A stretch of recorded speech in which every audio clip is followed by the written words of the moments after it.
Thank you so much for tuning in. Follow us on YouTube/weighing in. Also hit me up on IG @TheRealPunk. Thank you so much. Big John McCarthy. You can check me out, John McCarthy MMA, on Twitter and Instagram. And then check us out on Instagram, Weighing In Show. Make sure you got to put the show at the end of it.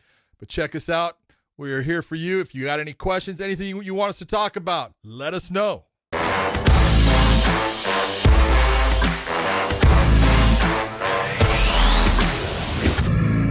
All right, guys, you're here with Big John McCarthy, Josh Thomson. We're here for another show of Weighing In, and we are going to do our quick little. We're going to do it normally. We normally do go into topics that are not recaps. Okay. Did you say we're going to be quick? Yeah, no, I don't like to use those words. With the two of us, I don't like to use those words. Are we ever quick? No. Okay, let's go. So I don't normally like to do, like for this show, I normally don't want to do the recaps, but I think given the fact that last weekend had such great fights, UFC 241, Daniel Cormier fighting Stipe Miocic, and then we had Anthony Pettis fighting Nate Diaz after a long 3-year layoff, and then Yoel Romero against Paulo Costa was absolutely phenomenal. Oh, what a fight. What a fight, man. Just incredible, especially when you look at Yoel Romero, 42 years of age. There's something special in those genes from Cuba, I'm telling you, because he's just made of steel. The guy is incredible. He's so calm in there. He acts like he's hurt. He sits there and he does weird stuff just trying to lull you in. Just an incredible performance. But, man, you take a look at Borchina, Paulo Costa, what a fight he put on. Incredible. He fought aggressive. He stayed aggressive the whole time. Guys normally sometimes will start off aggressive against Romero, but then when they don't continue to be aggressive once they get hit with the big shot or the big takedown comes, they normally back off and become a timid fighter. Then he slowly kind of lulls you to sleep, like I had talked about before with the Hermes Franca thing when I fought him a long time ago. He was real slow and patient and wait for you, big shots, big takedowns, those kind of things. That's what Romero does very well, and I think Costa just didn't pay attention to that. He didn't care. There was a couple times he stopped the takedowns, scrambled really well back to his feet. Young, explosive. I think not only is he now become a star, I think this is something they can build and piggyback off of their organization. Will be the UFC will be able to piggyback not only his good looks, not only his fighting style, but just the way he's able to talk and market himself. He needs, I think, obviously for more marketing purposes, probably learn how to speak English a little bit better. But I think he's on his way, man. I think he's right there. He's a star. Oh, he's the full pack. He's huge for 185. Just huge. I did a fight of his.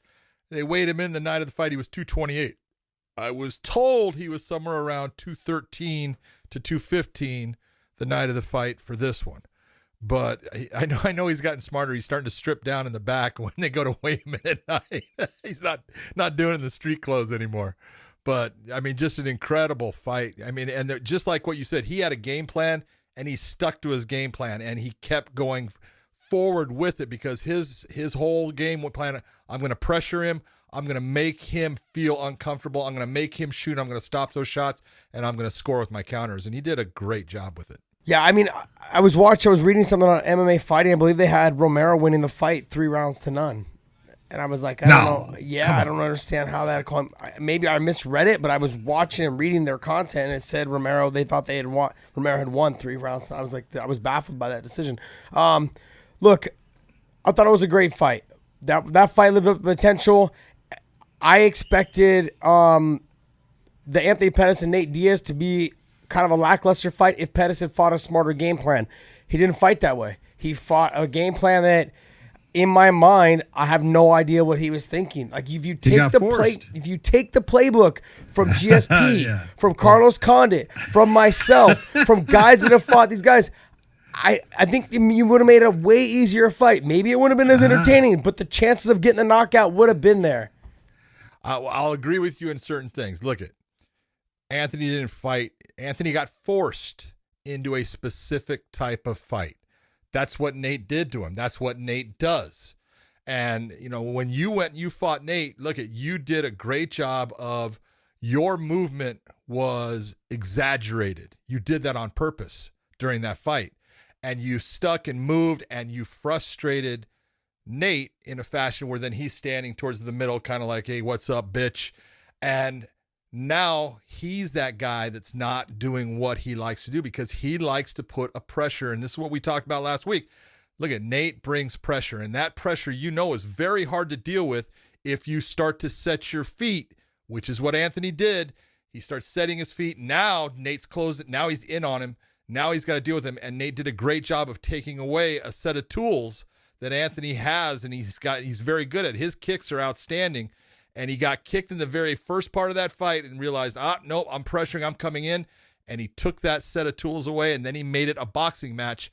And in the boxing match, he's a hard guy to deal with. Yeah, I think also, too, there was, I seen a post from Anthony Pettis saying that he was at the hospital, his foot was broke his foot, I think, in the middle or the end of the first round. That can restrict your movement as well as wanting to throw the kicks, obviously if your foot is broken. But overall, it lived up to the hype, the potential. Every time you see cards like this, you think to yourself, is this going to live up to it? And I felt like every fight lived up to the potential of what it could have been. Yeah, but, and sometimes you get these big cards and they just don't deliver what you think is the possibility of the fights and how they play out.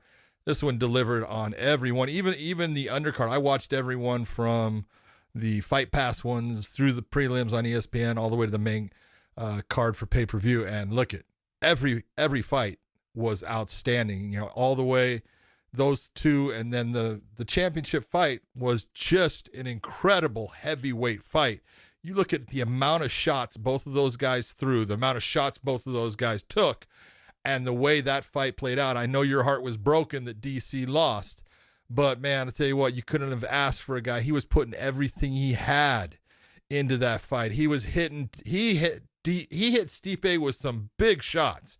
He had him hurt at times, and you got to give it to Stipe, man. He just bit down on that mouthpiece and said, I'm not going away. You're going to have to kill me. And man, he found that left hook to the body, and that was the difference maker. It started hitting. You could see it started to have an effect, and he was able to get rid of DC. That was a fantastic performance by Stipe. Yeah, I thought there's so much I want to say. There is. I thought DC said it all. I'm not going to say anything that anyone hasn't heard him say already. He's upset at himself. He didn't fight the game plan. The game plan was to do what he did in the first round, was to wrestle. First round was it. To keep the frustration levels going. Fight the game plan. He's mad at himself. He also, and I've been in this situation where you feel like you can't be hurt. There's times where you get hit by someone, you're like, that wasn't what I thought it was going to be for a heavyweight. And then he had the huge takedown in the first round. He's like, look, I can take him down anytime I want. But as the fight went on, he had less and less of a chance to take him down. And it just didn't add up. So as time went on, the explosion to get to the legs and all those things started going backwards. And then it was just like, okay, look, let's just throw the takedowns out the door. And then they weren't there anymore. And he just didn't capitalize on it. And I was beyond all this, beyond everything that we're talking about right now. In my mind, I'm just thinking to myself, do you do it again? Like, you were winning. You were up 3 rounds to none. I know it sucks to go out on, with a loss. I would imagine I'm pretty much retired. I'm coming out on a loss. And I'm thinking to him, like, you've done everything you could possibly do in the sport. Like, what else can you do? Yep. You have a full career beyond this that is just waiting for you to potentially cover football, baseball, basketball, anything you want. Like, he writes his own ticket. Like, that's where he's at in his life. And so, does he do it again to probably win it? And does the UFC let him do it again? Because they know if he wins, he's probably going to retire in the cage. Now they have a vacant title, and they're running this all over again.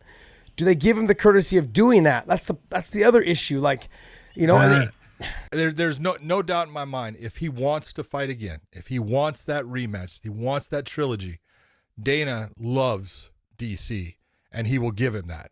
He loves him. Look, let's be honest about it, okay? And DC's just got to look at, and this is where I look at certain things with fighters. Daniel got knocked out when he fought John Jones. When I did that the second fight, he got knocked out. He got really scrambled in this fight. That's 2.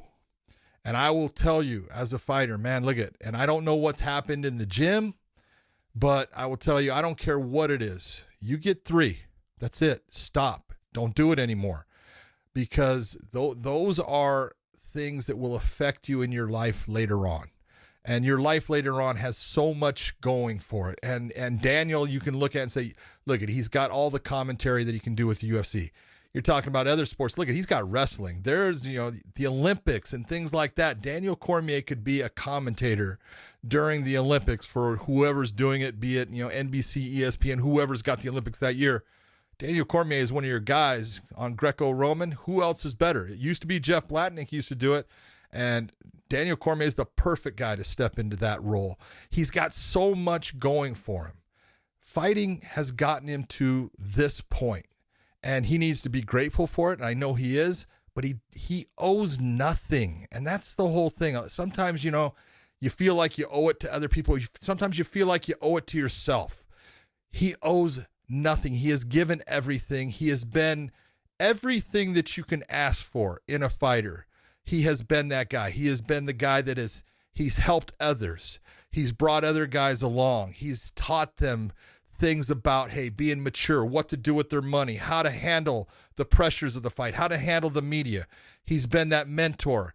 He has done everything in front of the camera the right way. He's done everything in the cage the right way. He's done everything behind the scenes the right way. And I still say, I don't care if he fights again or not, DC's legend is set. He has been a legendary fighter. He won the Strikeforce Grand Prix coming in as an alternate. He came into the UFC. He became a light heavyweight champion. He became the heavyweight champion. You can't ask for anything else. Yeah. No, I agree with you 100%. I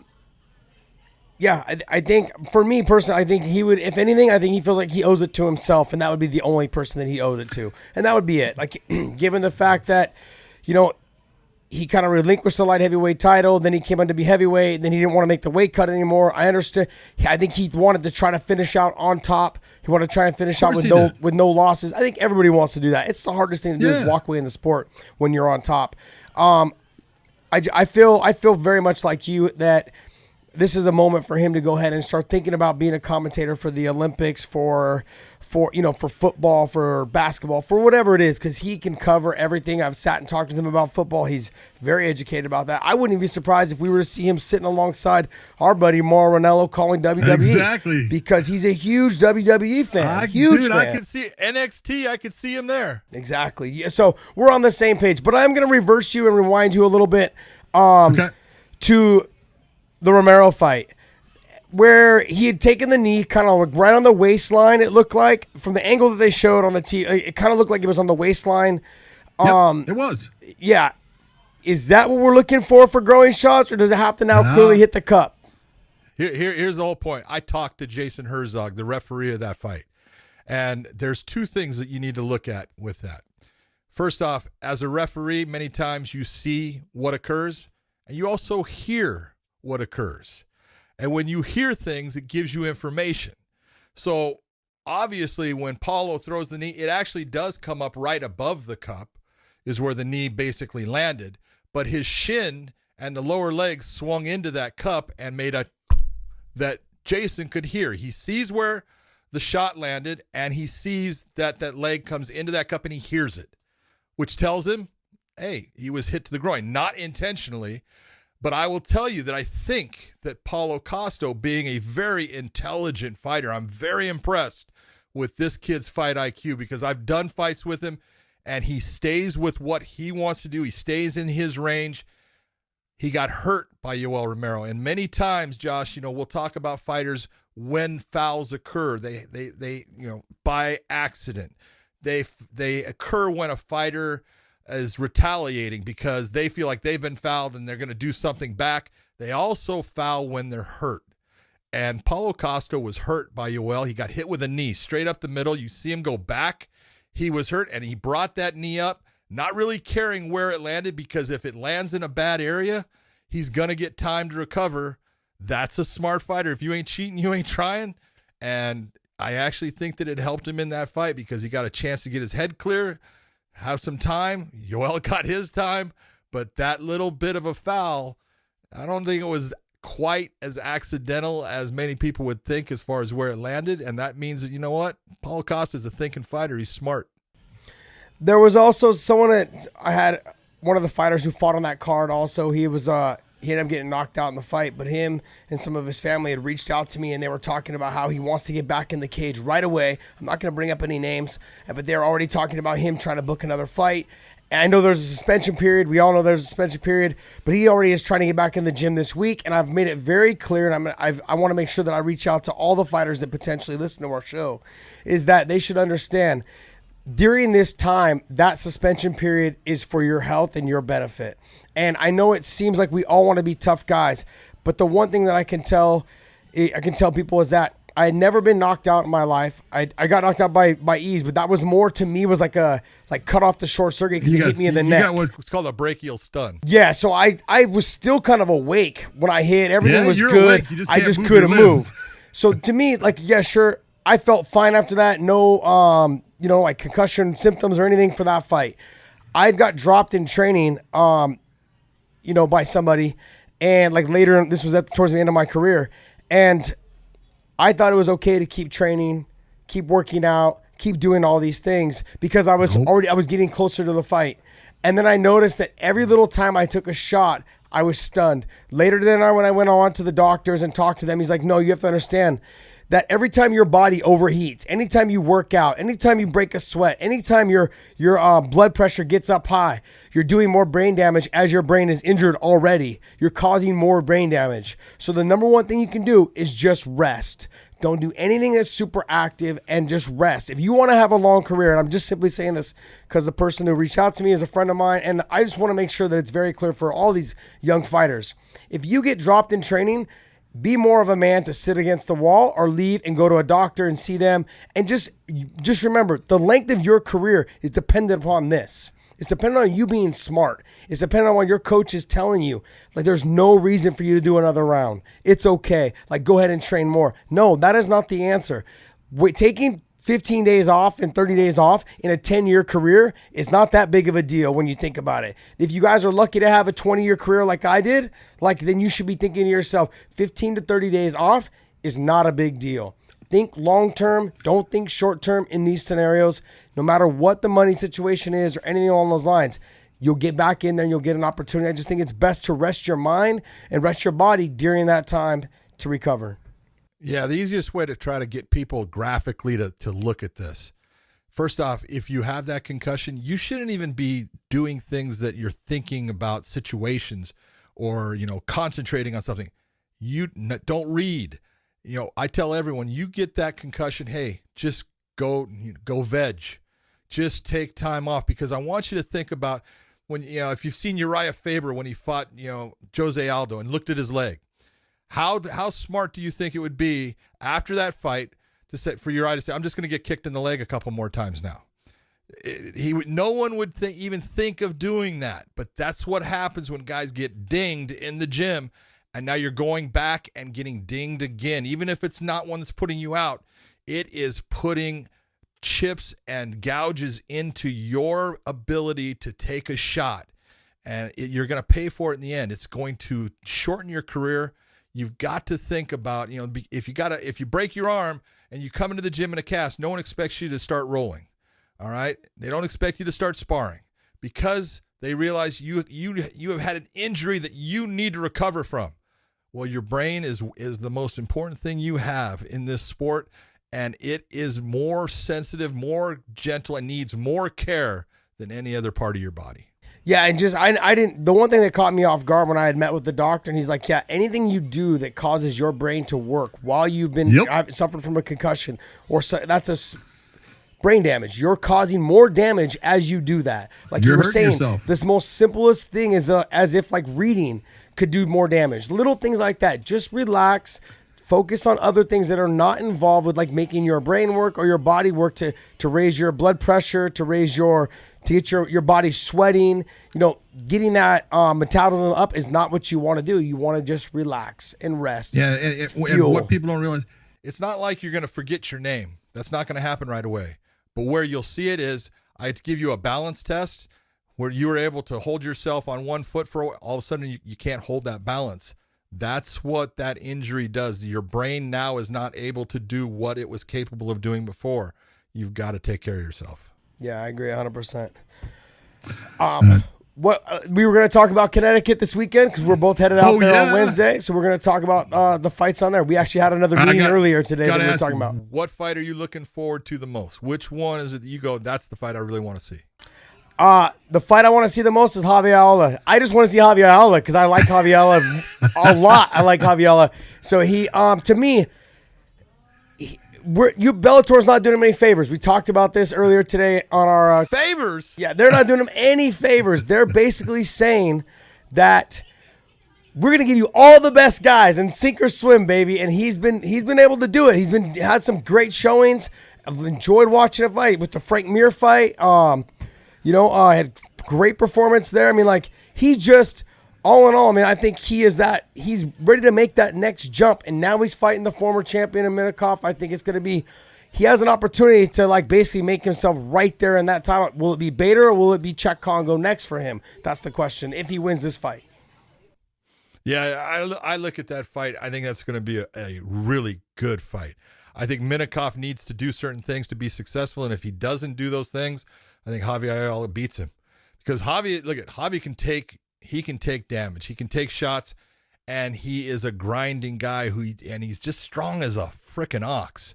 And he just continues. If he gets you against the cage, he just does little things that just slowly, systematically break you down. So that's going to be a great fight, but I am really looking forward to the main event. I think that's a great matchup of styles between Mitrione and Karatanov. Karatanov is not the guy that people think. He's a huge guy when you look at him, and he's got really good boxing. He's not the kickboxer that people think he is. He is a boxer. He sets his feet, but he throws. You watch his fight against Roy Nelson, man. He throws a stiff left jab. He freaking just almost knocked Roy's head back with that jab multiple times. Then he brings in the uppercuts, and then when he brings in the other elements with the knees, it was too much for Roy. But Mitrione has got the talent to stay outside of that and to cause him problems. But I think Sergey Karatanov is going to look to take Mitrione off of his feet. If anybody that's given Mitrione a problem has gotten him off his feet. If you don't get Mitrione off of his feet, he's a handful for anybody in the fight game. He can take on any heavyweight in the stand-up. The ground, like Ryan Bader showed, is his weakness. If you're going to say he's got a weakness, he's not as good down there. And I think you're going to see Mitrione trying to keep himself elusive, and I think you're going to see Karatanov trying to just hunt him down, get him towards the fence, and try to take him down from there. But I think it's going to be a 3-round fight. I don't think it's going to be fast. I know it was fast last time off of the foul, but I think it's really going to be a good fight. Yeah, I look at it this way. I think that he needs to follow suit on with using his sambo to threaten the takedown. It doesn't mean that he needs to get it, but that will keep Matt hesitant on overcommitting on shots, overcommitting on the kicks, all those things that potentially may get him taken down. So I think him, as long as he's pressing to the fence, he did really good work against Roy Nelson against the fence, did really good work in the clinch, great knees. That's what eventually ended up ending the fight pretty much, was the devastating knees that finished the fight. So then if he's able to start focusing and pushing Matt to the fence, the problem is, though, he's got to catch Matt. And Karatanov is a lot slower than Matt Mitrione, and being able to capture him against the fence, keep him pressed there, that's going to be the hardest part for him, because he kind of just stands his ground and waits for you to kind of come to him. And Matt's going to be moving around.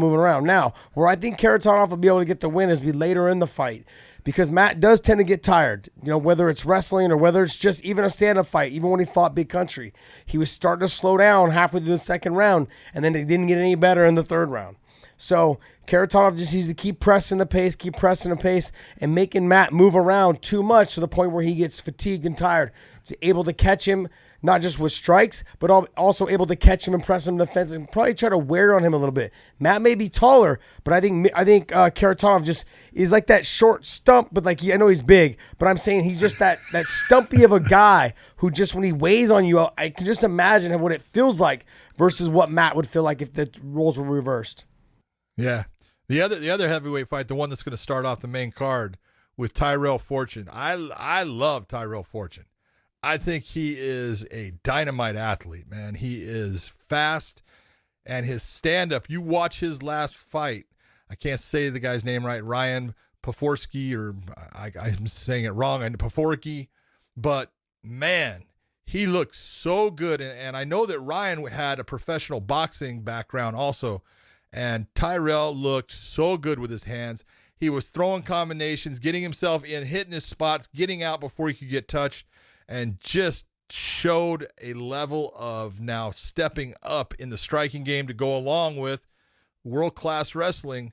You know, he's got a tough opponent in Rudy. I can't say Rudy's last, Skafarov, but you know, Rudy throws big shots. Has gotten everybody out. He's 6-0. I believe Tyrell's 6-0. He might be 5-0, but you know, both undefeated. Both grew up in the same area. Both competed in wrestling. They were at the same school. No, they went to a different school, but one was a senior, one was a freshman, and that's going to be a great opening fight for the main card. I'm really looking forward to that. It's always the guys like Tyrell and guys. It reminds me of guys like Joey Davis who are starting to now develop their striking skills. And guys, when they start doing that, they always can rely on their wrestling to get them out of trouble. But they can also play around a little bit with the striking because they're not so concerned about being taken down. And those are the guys that later on in their career will be very dangerous as long as they keep developing at a pace that will catapult them into the upper echelon of like top guys in Bellator. I agree with you. I think that's going to be a great fight as well. What was the other fight that was on that card that we were talking about earlier today? Nick Newell and Cory Browning. Yes. I like that one. Yes. Nick Newell. Nick Newell, to me, this is a big splash, a good chance for a good opportunity for him to now get back into a big promotion and showcase all the skills he was doing in the PFL. So I'm excited. Now he has to deal with the hype killer like you were talking about earlier today. Come on, can you think of a better nickname for Cory Browning? He is the hype killer, man. Yeah. Baby Slice, who did he get? He got rid of Baby Slice and he got rid of Jordy Shore. So Aaron Chalmers. I mean, those are both fights he was losing. He was losing badly and just weathered the storms, came back, and he ended up getting the submission win. I mean, I don't see that happening so much with Nick Newell. Nick Newell is always in phenomenal shape, always fights aggressive, always fights smart. He's got little tools in his back pocket that he can pull out and whip out. So I'm excited to see this fight. Cory Browning's been living on cloud 9, and I think this may be the chance and opportunity for Nick Newell to get himself back onto that upper echelon of guys. We'll just slowly, gradually put him into a big show. I'm excited for that. I honestly think, look he's going to be in his hometown. He's going to have a ton of people there to watch him, and I think he's going to, come out of this where he's going to have a home, and he belongs. He belongs on the Bellator roster. He is that good of a fighter. He is special as far as, the way people look at him, but he's just a tough, down and dirty, good fighter who's got good ground skills. His stand-up is not bad. You got to be a really good stand-up fighter to be able to take advantage of him. And if you're that kind of stand-up fighter, you better have good wrestling because he's going to end up taking you down.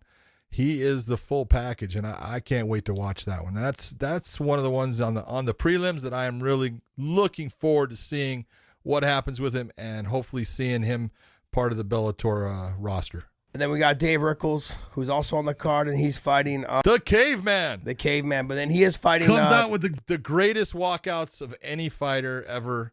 I don't care who it was. Tom Lawler was fantastic, had some really good stuff.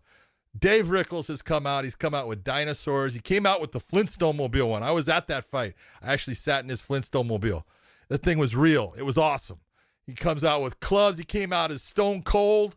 You gotta love the what mannequin he does, challenge was Dave the Rickles best awesome. one. The mannequin challenge was the best one, though.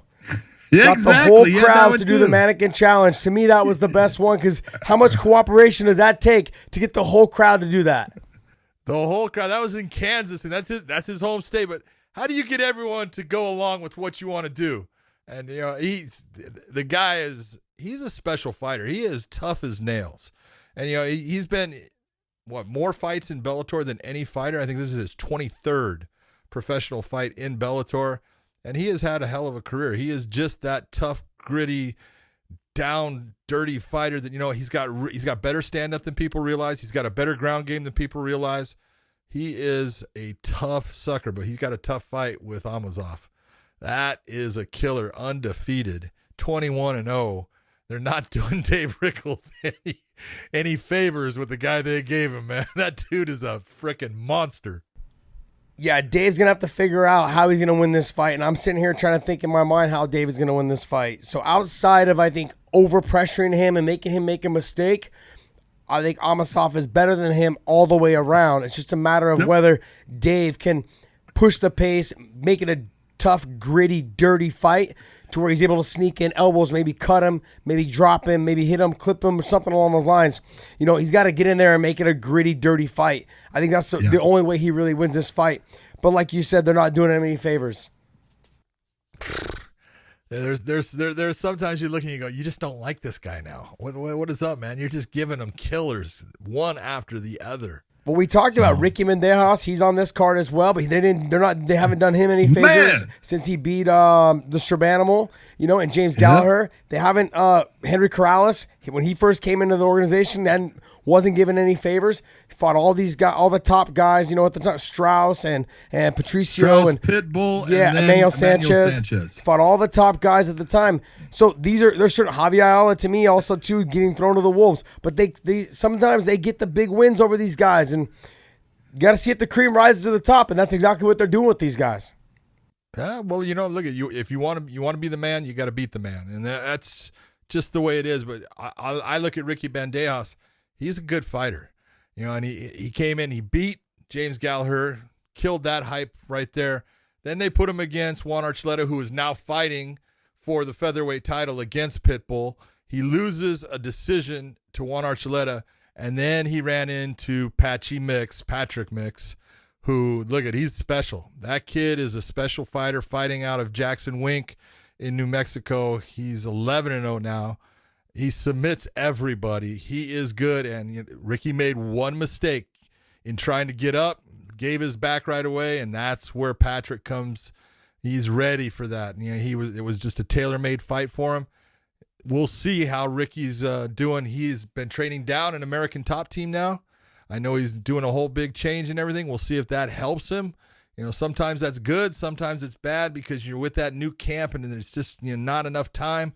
We're going to see, because he's going against a very good striker, and we're going to see how he comes out in that. But, I want to see him do well. I want to see him have the same recovery that a guy like Henry Corrales had. I always hate when guys change camps. Sometimes there's a need for it. Sometimes there isn't. One or two losses in a row doesn't mean there's a need for it. It just means that there's a need for a change in the game plans sometimes. So maybe that's something you could settle down, and maybe you need to work on more on yourself, not so much with your coaches. I felt that way for years. I felt like when guys lose, they're quick to jump ship, when instead they should maybe focus more on, in Ricky's case, maybe focus more on jiu-jitsu for that fight, and maybe previously before that focus more on jiu-jitsu. You can't get it done in a 6 to 8 week period to develop your jiu-jitsu skills to be a top guy who's a good jiu-jitsu guy. And all we had ever heard about Patrick Mix was that when he got on your back, he was the human backpack, and guys were ranting and raving about him for years, talking about how good he was down at Jackson Wink, and how when he got on you or when he's on top or any type of position, he's quick to get to the back, and he does it so well. And that's exactly what we saw in the Bandejas fight. But I get nervous when guys have their first fight in a new gym, because they try to mesh in the new stuff that the new coaches are telling them, but they also don't want to get away from the old stuff that they were doing that was winning them fights. So it's a tough situation, because you don't want to lose what you had that you were good with to start developing all the new stuff that they want you they want you to work on. And sometimes it works out, sometimes it doesn't, but there's always some growing pains with a move, and so I really like Mendejas a lot. I'm a very, very, very nice guy. I'm excited for him. I hope that he gets this win, gets back on track. To me, I feel like he's extremely marketable being on the East Coast, and just he has that personality. He just comes out and slays the dragons. He tries to do his best, but they didn't do him any favors, and they haven't done him any favors since he's been in this organization. So, I want him to have continued success. I like to see these guys rise to the top. So, all right, got to know, did you see the Conor McGregor punching an old man in the bar? Did you see that? What in the hell is that guy thinking? I love the guy, and I love a lot of what he's done, but man, he better start fighting because he's gonna step on his meat more times when he's not in the gym. I just don't understand him. What do you think is gonna come of that? I don't care if there's no cameras. Someone's gonna say, "What the hell are you doing?" I don't even know what to say to you. I can't. I have no response. I really have no response. My response is I have no response. I just don't know what to say. Exactly. Like, realistically, like someone, I tried to watch it back a couple times because I wasn't sure if he had punched him or if he had just thrown the shot of whiskey in his face and he had the glass there. Because it kind of looked like he just threw the whiskey glass, like the drink in his face. Because you would think if the guy hit him that the old man would have went down, but the guy just kind of stayed sitting there like no big deal. No, he's a tough Irishman. He's at a bar. He's never going down. Come never on, going give him some down. credit. So yeah, I don't know what apparently he offered him a drink. The guy didn't want to take it, so he threw it in his face, or he punched him or whatever. And look, I've said this before. When somebody has fuck you money, that's really what he has. He feels like he can do things like that. He ain't gonna have fuck you money for long if he keeps on doing things like this because he's been handing that fuck you money out to a lot of people. He's been handing it out to guys with cell phones. He's been handing it out to guys when he's throwing things into buses. Yep. That money won't last forever. You keep on handing it out trying to get rid of these problems. It makes me want to go find him and try to start a fight with him on the street. Oh, hell yeah, dude. Like, I like the guy. We get along, and I'm going to go up there and say, just punch me, dude. I just need some money. I need some cash. Yeah. I mean, because we had that incident in Bellator where he hit MJ. Remember? When one of his guys had fought, and then he had ran into the cage. Yep. Charlie Ward came in, and he won the fight by knockout, I believe. And he came running into the cage. They tried to separate it, and the whole ordeal, changed into something where, the ref tried to break him up, and there was some altercation, and then MJ was, trying to separate the whole deal, and bap. Just end up with these situations. I looked at that whole situation, and that was one of those ones. It's like, Conor, do you not see what you're doing? You're taking the spotlight away from your guy. What are you thinking? This is his moment. Don't take that away.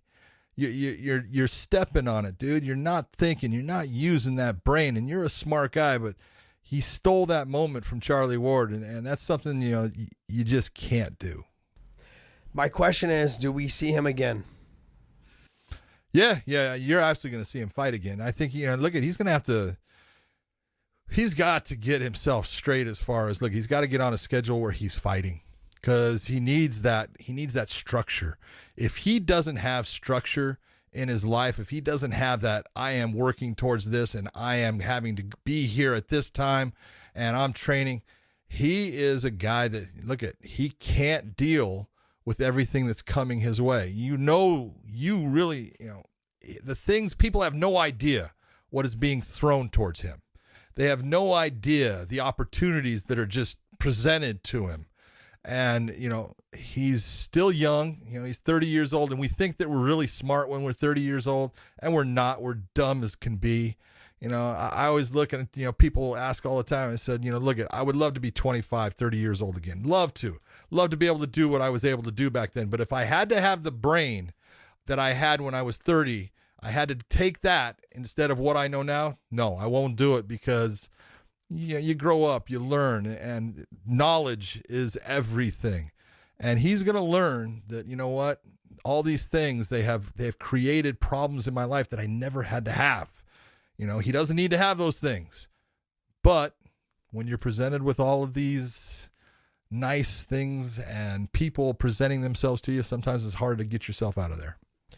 Yeah, I was just, when you were talking right there and you said, he's 30 years old and just making bad decisions and you're not as smart as you normally are at 30 years old. I was just thinking to myself that producer Dave is 30 and he's not very bright either sometimes. And so